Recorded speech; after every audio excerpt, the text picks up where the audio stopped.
You're listening to RIAcast, a podcast of the Southwest Florida Real Estate Investment Association. RIAcast brings together a variety of real estate entrepreneurs from all over the world to share tips and ideas. The core purpose of the Southwest Florida RIA is to help members become more profitable and successful through networking, education, and empowerment. Here are your hosts, Jeff Tamarello and Michael Lyons. Hey, it's Jeff Tamburello with the Southwest Florida RIA, and I'm also the broker-owner of Steelbridge Realty. I am here today with Mario Datillo with Real Estate Acquisitions USA. Mario spoke for us a couple months ago about self-storage. It was a very well-attended, a very well-received topic, so we thought we would revisit that topic and record it this time. How you doing, Mario? I'm great, Jeff, and yourself?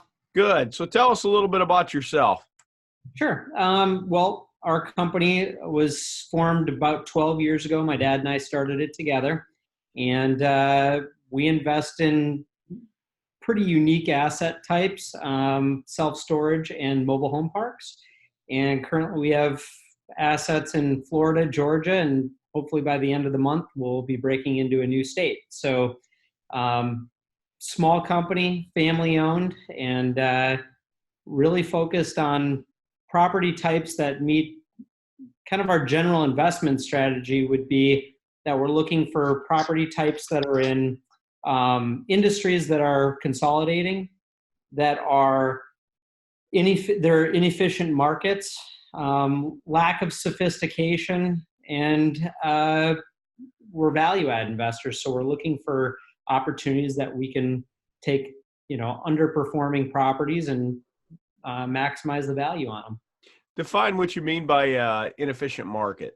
Yeah. So, for example, if you talk about apartments, very efficient, cap rates are pretty well defined. Pricing is defined, sophisticated investors, sophisticated owners, brokers. There's a lot of data out there where the property types that we buy, storage has gotten more sophisticated and more efficient, but going back not very long ago, it was mom and pops running it, and there just wasn't a whole lot of data or market information. Manufactured home communities are a little bit further behind the self-storage industry, so they're probably even less efficient, and there's less information about how to operate them. So what initially interested you guys in self-storage? What put it on your radar? So number one, it fits our investment strategy that I just highlighted, but also they have a low expense ratio. They have low turnover costs. They are they're similar to what we're used to, meaning we're dealing with consumer tenants. They're a high volume of tenants. There's a lot of units in a building, so we're diversified. They just fit everything that you could want in an investment. And for us, it was close enough to what we were used to, which was originally residential, and the apartment world, and even manufactured housing. There's some similarities there. And we also like them because they perform well historically in, let's just call it, not very good economies. Mm-hmm. Well, why do you think it's a good investment in a bad economy? So typically you have issues with people financially in bad economies, right? Where they need to move and people aren't usually moving up. And so there's things that people are not interested in getting rid of, but can't afford the bigger home to keep. So they will spend $150 a month, $200 a month for a small box to put their important goods in that they think they're just going to keep in there for a short term, but end up keeping them in there for a very long time.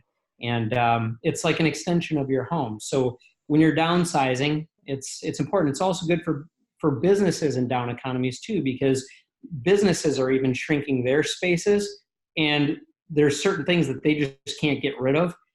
For example, you've got contractors that have large flex units and things like that, warehouse space, that when they start to lean up, they're going to look for smaller units that they can keep the bare essentials and reduce their lease costs.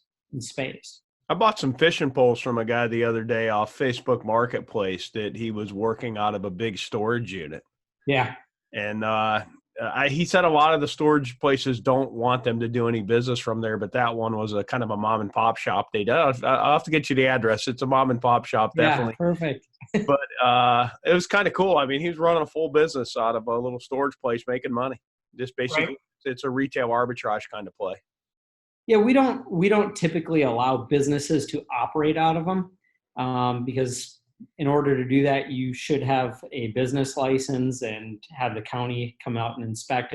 And most self-storage facilities aren't zoned for that type of use, but we don't stop businesses from storing their goods. And if they come and pick up what they need in the morning and then they leave, that's fine. It's when they start running a business out of there, we've seen car maintenance businesses. We've seen paint shops, artists shop. I mean, you name it. We've seen people living in them. I mean, it's cost effective. So people push the envelope. We maybe if we got time, I'll tell you a little story, but we even had a concert promoter found a unique way to use a self-storage facility. Well, let's hear it now. Now you got me interested. All right.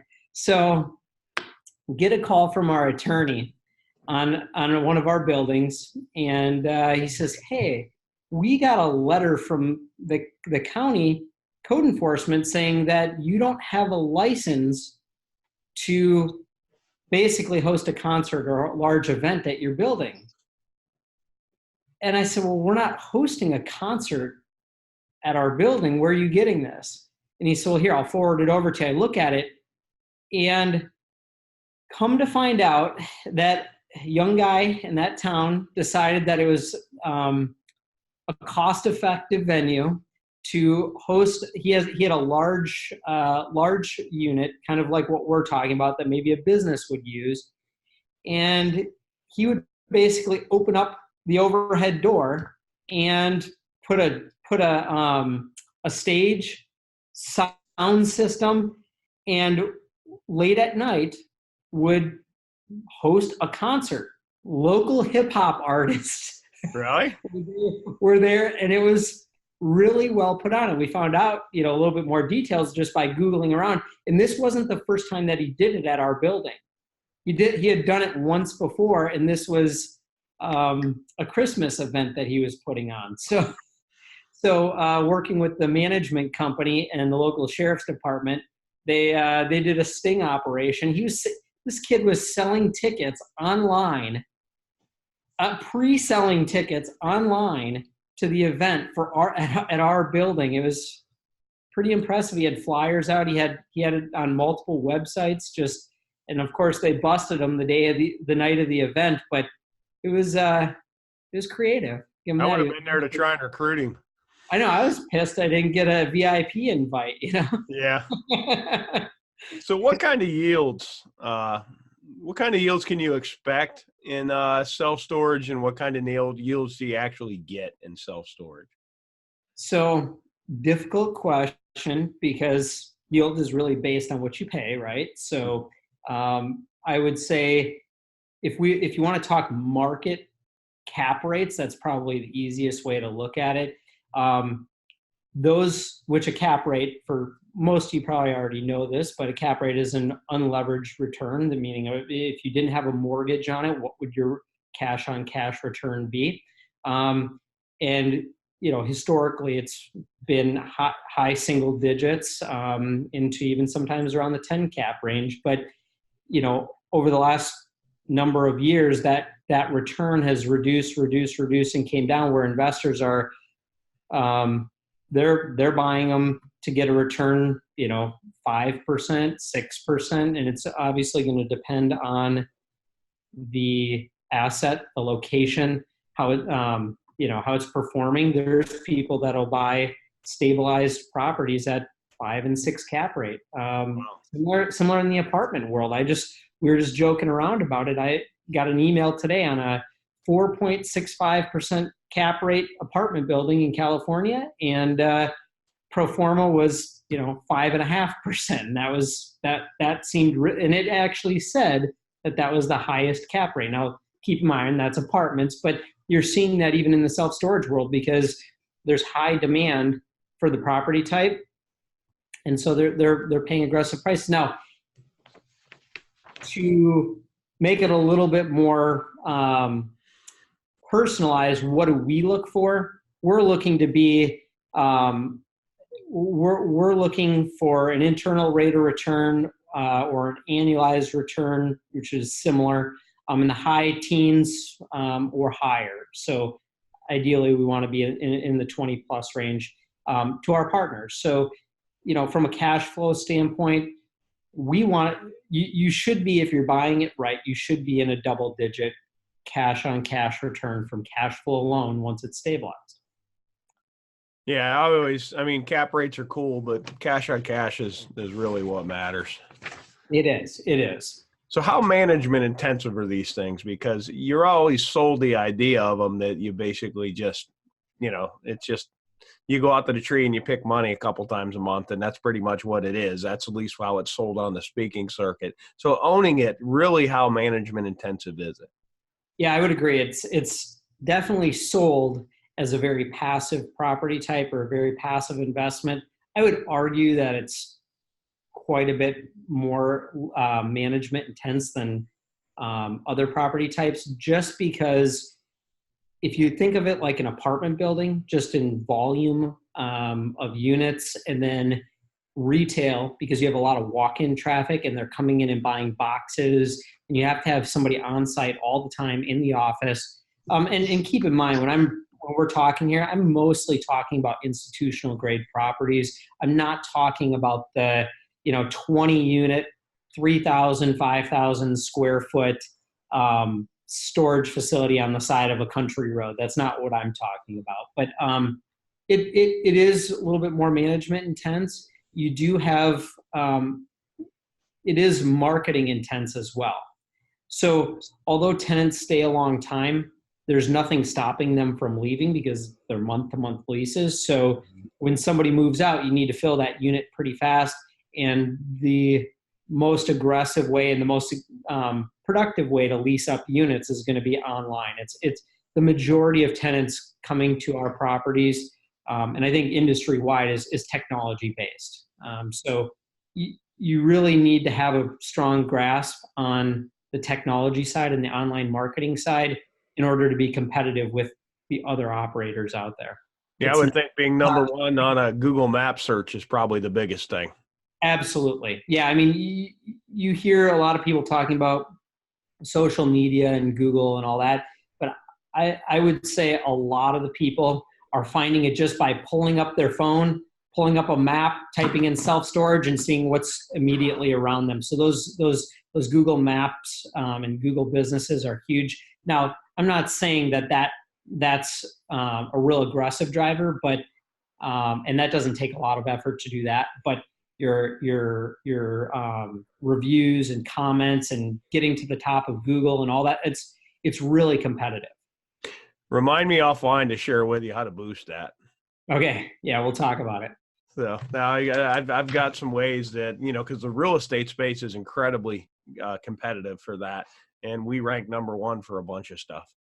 Well, the other thing that I want to mention about that too is when you talk about management, how management intense is it? You don't have to necessarily manage the property yourself. We don't manage self-storage. We own it. We handle the asset management level of things, but we have third-party management companies run them because we're not experts in the online marketing, and we're not. Number one, it's a small percentage of our portfolio. Number two, they're experts. They have the branding in place, and there's a lot of reasons why it makes sense for us, at least, to use third-party management. At some point, if we scale that part of our portfolio to a certain size where branding and everything makes sense, then we may take it in-house. But for the foreseeable future, it just makes sense for us to have a large management company to run it. Mm-hmm. Now, what do you know now that you wish you would have known when you bought the first one? Yeah, so, going down those lines of management, we went into it with the expectation of not managing it ourselves. So if you're planning on managing it yourself, get a good understanding of how it works, what it takes. Make sure that you have a partner or somebody on your team that has some experience in it, because it's competitive, and it does take a level of sophistication. The other thing, when you're hiring a management company, if you're doing that, really understanding their employment structure. So when you've got, how many employees are you going to have on site? What is that payroll cost? What are their employee benefits? Because there's a lot of hidden costs that, I shouldn't say hidden, but a lot of costs that management companies just won't get into with you when you're talking to them about bringing them on, that you have to know what to ask sometimes, because they're not going to tell you that, the benefits package is 20%, 20% of their payroll. So all of a sudden you've got a $6,000, I'm making up numbers here, but a large additional expense in your payroll that you never planned on. And figuring out those numbers prior to purchasing the property while you're in your due diligence process is really important. So know who your management company, or if you're the manager, if you're going to run it, know your numbers in advance prior to closing on it, because it's a lot harder to catch up returns after the fact if you didn't figure that in properly. But that also insurance, everybody gets pitched hard on the insurance when you lease a unit. Most good management companies or managers are going to push that insurance on you, and it's for good reason. I mean, you have a storm. We had a hurricane that wiped out one of our storage facilities, and people who had insurance were just giving out checks. I mean, literally, the insurance company showed up at the property, put up a tent, had water out there, and tenants were showing up and just taking checks on the spot. But the people who didn't have insurance, they got nothing unless they had it through their homeowner's insurance. So, but where I was going with that is the insurance is a profit center. And if you don't know that the split is negotiable, you just take what they tell you you'll take, but that it's very negotiable. So you can pick up additional revenue by just negotiating the splits on the insurance. Now, when you mentioned due diligence, what's a due diligence period like? Optimally, what would you want to evaluate a self-storage facility? How many days? So 30 to 45 days. You can do it quicker, but your third-party reports, so like your appraisal, your phase one environmental, your engineering reports, your survey, if I didn't mention that, all your third-party zoning reports, all of that, building inspections, all of those reports are going to take at least 2, sometimes 3 weeks alone. All right. So those are going to be your slowest portion of your due diligence. Even if you're really fast on the analysis, you get clean documents from the seller up front, you're still looking at 2 to 3 weeks, unless you're just, winging it. You can sometimes pay to expedite those reports, pay an extra $1,000 each, or, a few $100 each to expedite. But I think your question was, what's a normal timeline, right? Mm-hmm. Yeah. So, the other thing that goes into the other aspect of that is, do you own in that market already? And this isn't really self-storage specific. This is just due diligence process in general on commercial real estate. If you own in that market, you need to do a lot less research on the market, the demographics. There's just a lot less research to do, market rate, rent rates, things like that, where if you're going into a new city, a new market, you have to do a lot more homework on the general area too. So yeah, I bet that's a little scary, actually, walking in somewhere, because everything I look at is Southwest Florida. I mean, I get pitched stuff all the time, but you tell me, hey, X property in Lehigh, I got it. Right. Where this is a self-storage facility in Ottumwa, Iowa, not a clue. Right. And it takes time. It's you need to get on site at least once. When we're buying something, we're there usually at least twice. And that might be after we're under contract, we start the due diligence process. Once we're through the financial aspects of it, so we know that the numbers are at least close to what we thought they were, then we'll go out, get on site. Often it's a flight, and spend a couple days there, check out the market, check out the property itself. And then further along, we will have the management company, which, for self-storage, it's a third-party company. For the mobile home parks, it's our own. But somebody will get out on site, and we'll often go out there again. And then right at closing or right after closing, we're on site again. So it takes some time. It's not, unless you're just buying in your backyard, which is much easier for a single-family home investor to just buy within a certain small region. But when you're talking about commercial properties, especially more of the niche property types where you don't have as many of them, in order to build some scale, you need to spread out a little bit. And so it's just an extra layer of homework you got to do. Yeah, there's a lot of REITs in this space, and I would love to have their cost of capital, of how they, for what they're willing to pay. It's like when we were doing a lot of distressed notes, a lot of distressed commercial notes back in the day. And when all the REITs and the Blackstones came into that space, the market was dead for people like us, because we can't function against, our cost of capital was higher. How do you compete? Because the REITs are really taking over this space. How do you guys compete with it, or how do you avoid them? Probably better yet. Yeah, and you just that last part is the answer. You don't compete. You source deals that they're not looking at, and I would say that REITs have even gotten slightly more conservative in the last 12 to 18 months in self-storage, where the larger private equity groups, when you say REITs, you're talking the larger institutional investors in general.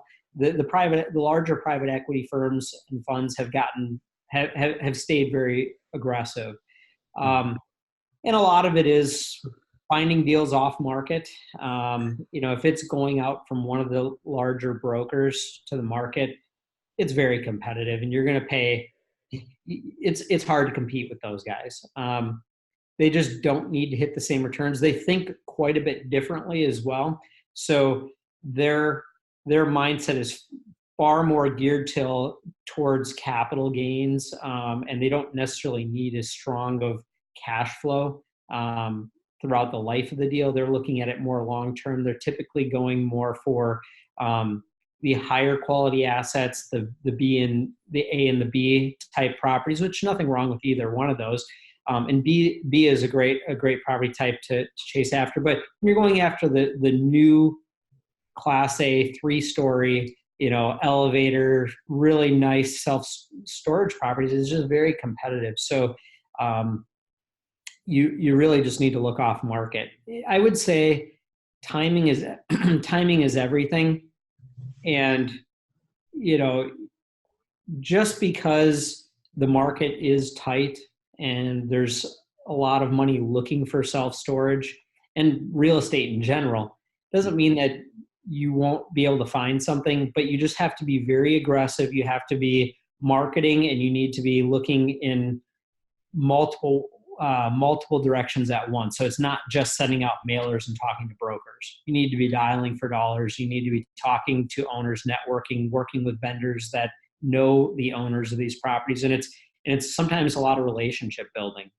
So typically we're not buying from institutional investors because they're looking to maximize the value. We're buying things that are underperforming. Yeah. Now, does a bigger facility mean more profits? Is there like a certain point that the scale works against you? Not necessarily. I dollars and cents larger is better. But from a return standpoint, I would say you've got, if you're going to bring on third party management, you really need to be 45,000 square feet or larger. Most of the larger management companies won't manage anything under 50,000 square feet. And I want to note something here. When you drive past a CubeSmart or StoreQuest or an Extra Space, those aren't necessarily owned by those companies. Though, CubeSmart's a REIT, all right, Extra Space as well, but they don't own all of their facilities. They may own half or 2/3 of the stores that they manage. But I'm sorry, yeah, 2/3 of them that they manage, and then they third party manage the difference, and they have their flag up. It's similar to hotels, Okay. just because you see a Holiday Inn doesn't mean that it's owned by that group. It's may well be third party managed. Now, what about location? Tell me about what's probably your most optimal location that you look for. Yeah, I mean, 20,000 plus cars a day is ideal. And I would say that the traffic counts and location was more important pre-tech. Now that you have the technology aspect of it, most people aren't just going to a property because they drove past it, although it's free advertising. So you're going to get a lot more walk-in traffic just off the street because there's more cars passing it. That's obvious. But we own one that's actually in an industrial park. There's not very much traffic, but we're full, and it's because technology. So would I prefer something that had high traffic in a good location? Obviously, but it's not as large of a deal killer as it used to be. The other thing is you do take that location into consideration when pricing. Mm-hmm. So it is a higher risk buy if you're not on First and Main. Well, this self-storage initially started out with, you'd buy an amazing corner that you thought was 10, 15 years off, and then you build a self-storage on it to pay the taxes until it's 10 to 15 years off. And right. And I think somewhere somebody said, "Wow, this really makes money." We don't, and never developed the corner. So yeah. it's an interesting, just like you said, tech versus pre-tech. I think there was a moment in self-storage when they realized this isn't a way to hold land. This is actually a way to make money. In the 1960s in Texas. Yep. Really?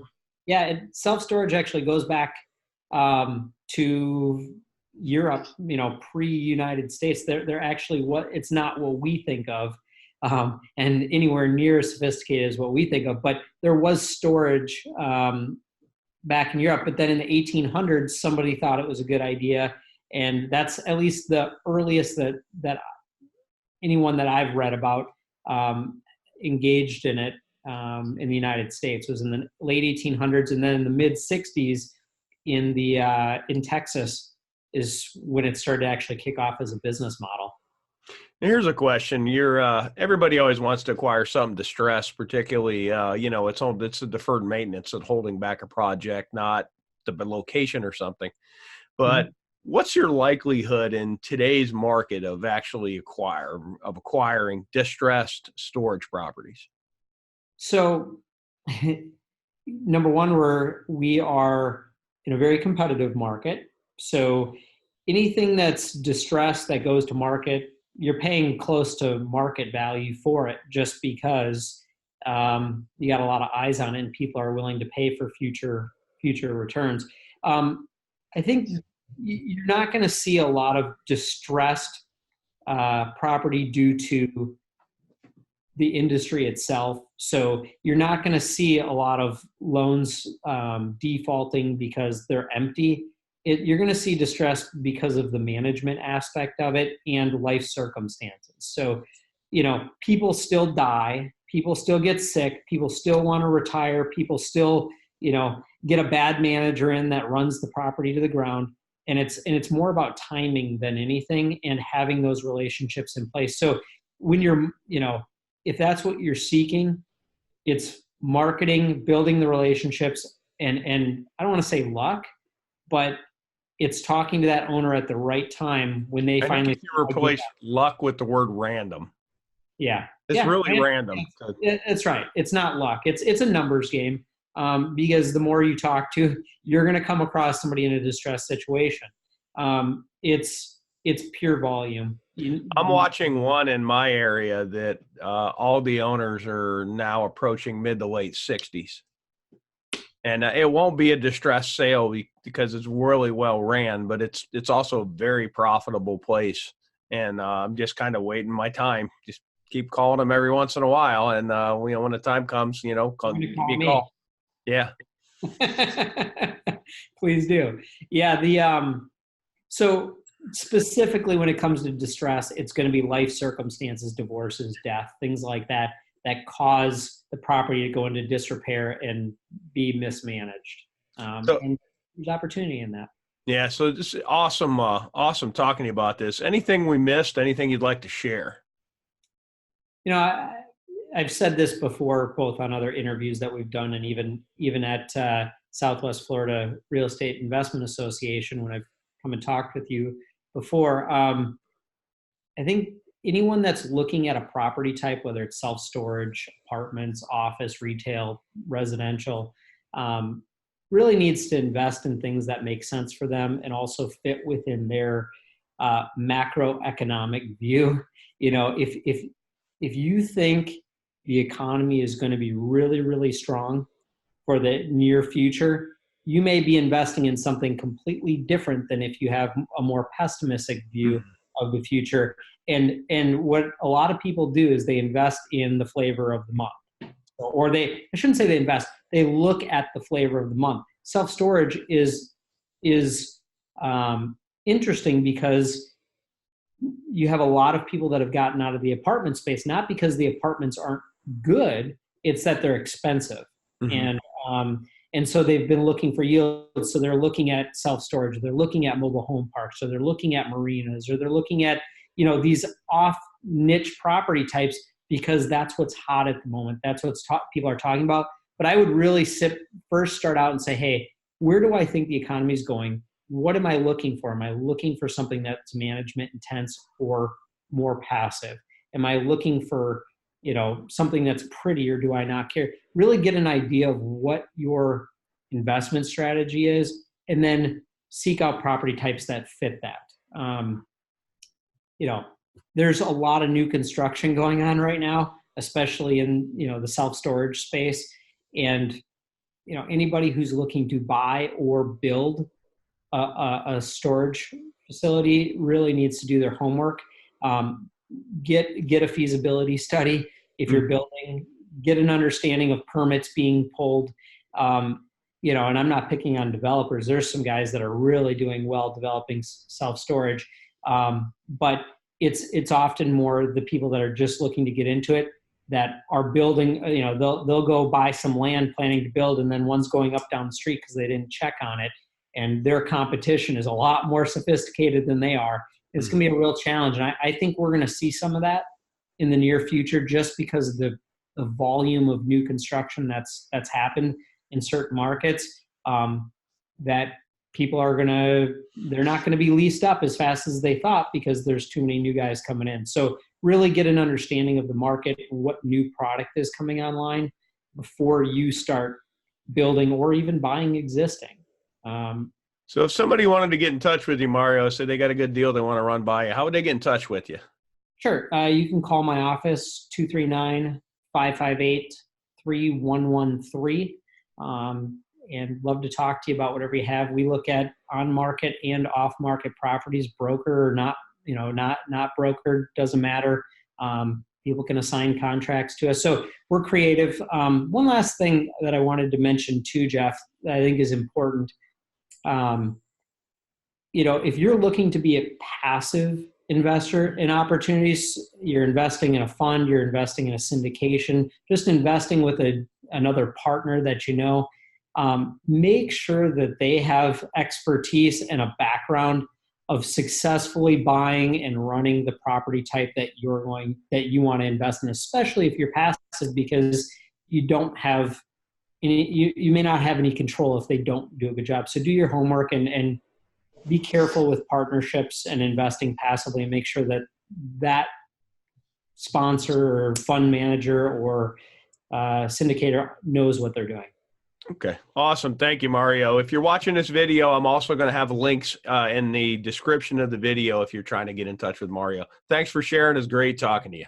Hey, thanks for having me, Jeff. Nice talking to you.